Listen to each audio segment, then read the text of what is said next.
Welcome all to Eat, Drink, and Explore with Cece. Today we are making a beautiful pumpkin bread, and it is celebrating the round 22 of the Formula One circuit, and they are going to be in Las Vegas. So I'm doing the pumpkin bread just because Thanksgiving's around the corner and there's plenty of pumpkin that we can enjoy. This is going to make 2 loaves. And we're going to talk about some alternatives that you can also add in to the loaf. But the big thing is you want to make sure you use pure pumpkin. Make sure that it's pure pumpkin. It's not pumpkin pie filling.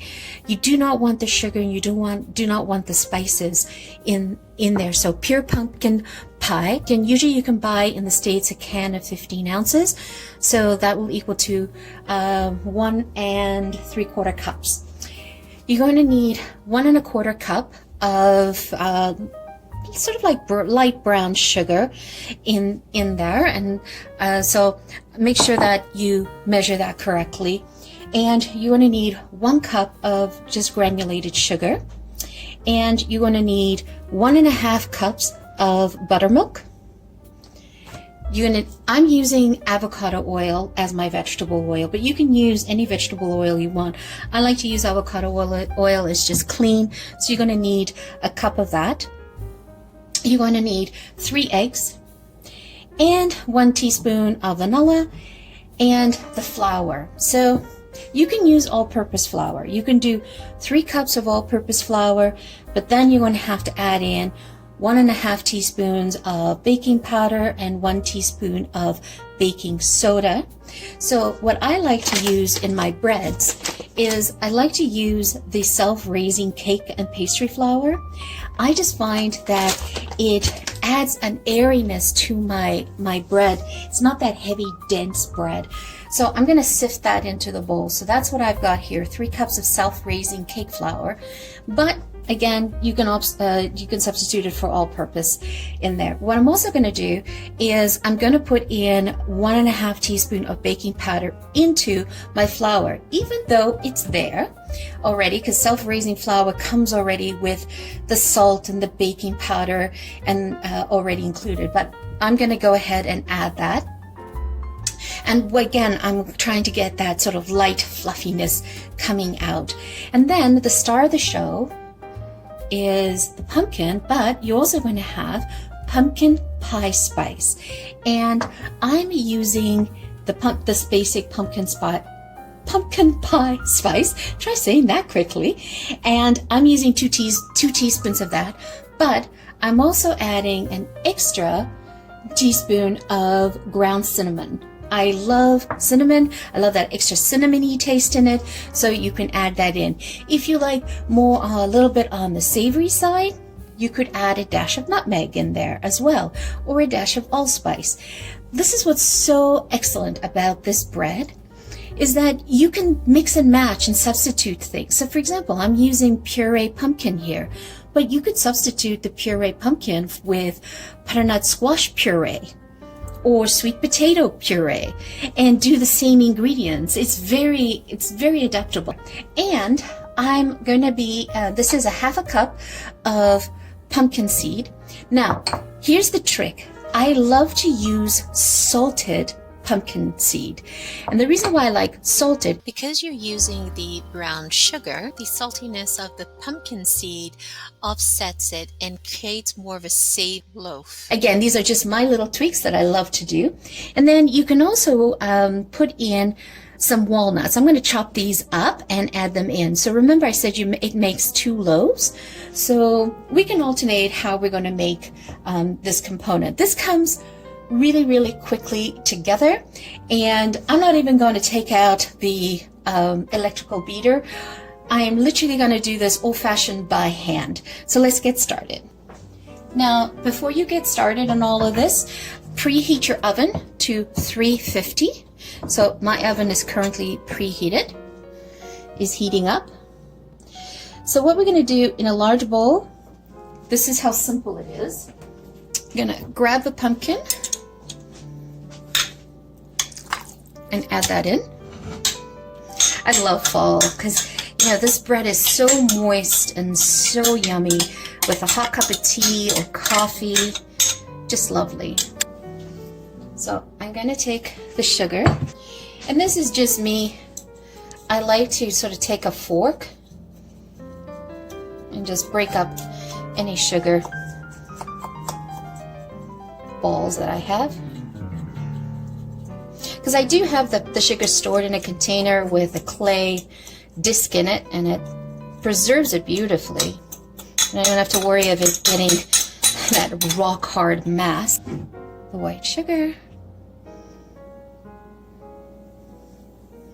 Now, I have done this recipe before where I have reduced the white sugar and I've reduced it to half a cup. Personally, I like the full cup. But again, I like to do these in layers. Just incorporate the sugars with the pumpkin. Perfect. All right, so we're gonna put in the oil. So you're gonna need a cup. This is what also helps to keep it moist. And yes, I'm using avocado oil, and it's very indulgent of me. It is expensive, but it does alter the taste of this loaf and make it really, really yummy. Okay, let's pour that in.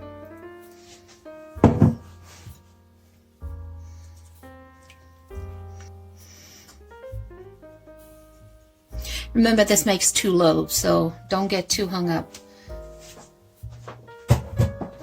on the amount of oil that we're putting in here. So we're going to put in the eggs. Those are 3 large eggs.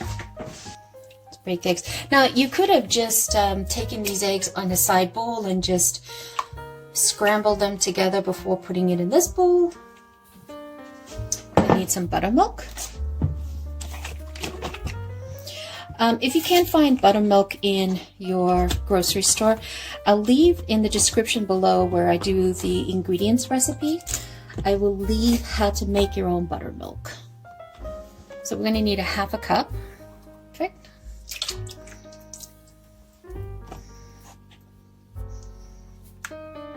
Teaspoon of vanilla.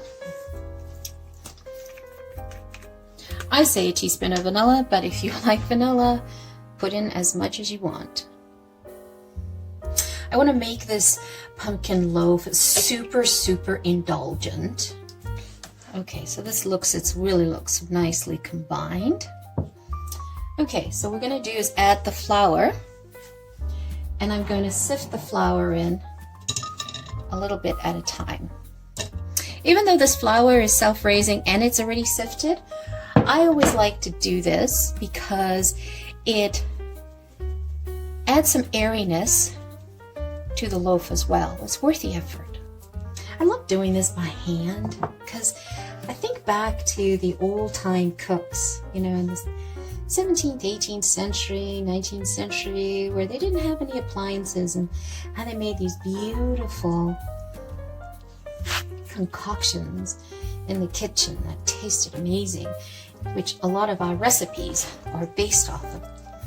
Okay, so what I'm going to do now is I'm just going to dump in the pumpkin spice and the cinnamon and a teaspoon of sugar. And I'm going to put in some baking powder. Put a teaspoon in there and a half. Okay, so let me get this. I'll come back to you once this is all incorporated. Okay, so there's the batter all incorporated. Now, just remember when you're doing this, you want to make sure you do a kind of a figure 8 and always go to the bottom of the bowl and try to grab and incorporate any of the flour that might be hiding down there. That's super important, okay? So you want to incorporate that. So everything's so beautifully incorporated. Oh, the smell of this. Yummy. Let me taste that. Oh, wow. It tastes really good just like that. Very, very good. Okay, so let's get our trays ready. So let's move this over.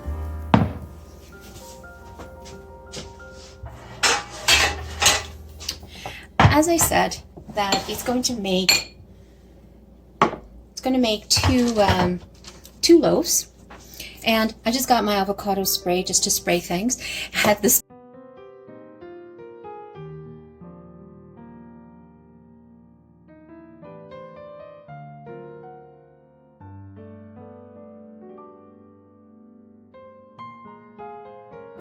Okay folks, so I took it out of the oven and it's been cooling down. And take a look at this one. Doesn't that one look spectacular? See how all of the walnuts came up, some of the cranberries. Oh, look at that. Oh, that's so awesome. So what I'm going to do is I'm going to slice this down so it sits flat. But what I wanted to show you is this is why I use the self-raising flour, and I do put in some extra baking powder because I get this height on it and it gets so nice and fluffy in it. So this is definitely worth it. I'm just going to slice that off, flatten it out, serve that with some icing powder on the top. But that just looks so good, doesn't it? So let's cut into it and let's see. Okay, so let's move this one aside. Look at this one.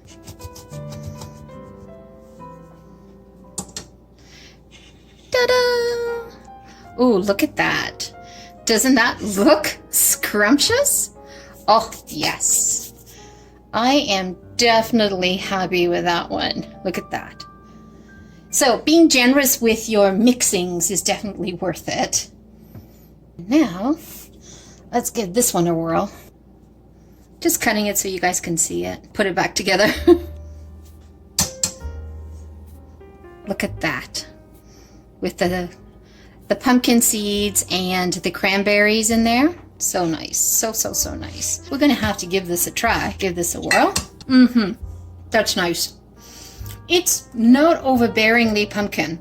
It's got hints of pumpkin in there, hints of pumpkin spice, and then you get a little bit of the saltiness of the salted pumpkin seed. But that is nice. That is really, really nice. With a cup of coffee.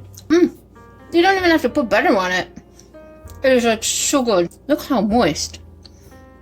Just look how moist that is. Have you ever had a pumpkin bread loaf that is so dry, that is so nasty? Look at the moisture of that. Just look at that. That is a nice treat. Definitely worth having that. I am like super excited over this. I'll show you. Look at that. That is like super, super exciting. Like, look at that. Look at the moisture. I'm gonna make myself a cup of tea and have that. That is so awesome. So there you go. So there you have it, folks. There is my pumpkin bread loaf. So thank you so much for joining me. So it's round 22. So this weekend is the Formula One in Las Vegas. It is the second year running, and last year was the first year, and it was the first time that Max Verstappen won in Vegas, and so that was his 53rd race, I believe, that he won consecutively. He had an amazing year last year, and but no one will take it away that he was the first one to win the Las Vegas Grand Prix. So join me this weekend in Vegas, and we now have a gorgeous pumpkin loaf for you to enjoy while watching the race. Take a whirl at this. It's so easy to make, and it comes together really, really quickly. Thanks again for joining me. Have a wonderful day. If you have not yet subscribed, hit that subscribe button. If you're new to the channel, welcome. We appreciate you joining us. If you're a returning champion, thank you so much for your love. If you've not yet subscribed, hit that like button, hit the subscribe button, and join the community. We would greatly appreciate it. Thank you all for joining. Have a wonderful day. Ciao for now.